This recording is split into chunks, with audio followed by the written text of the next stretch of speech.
Salam dostlar. Bugün bizdə imtahan günü idi və imtahan günündə nələr baş verdiyini sizə göstərəcəm. Bugün imtahana adətən olduğundan tez gəlmişdim və buna görə biraz koridorda vaxt keçirdim. Daha sonra isə qərarı aldım ki, bufetə gedim. Çünki bugün evdən tez çıxmışdım və buna görə heç nə yeməmişdim.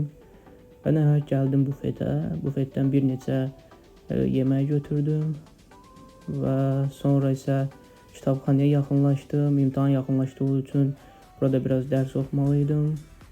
Belə bir maraqlı kitab götürürəm buradan və daha sonra başlayıram bu kitabı oxumağa.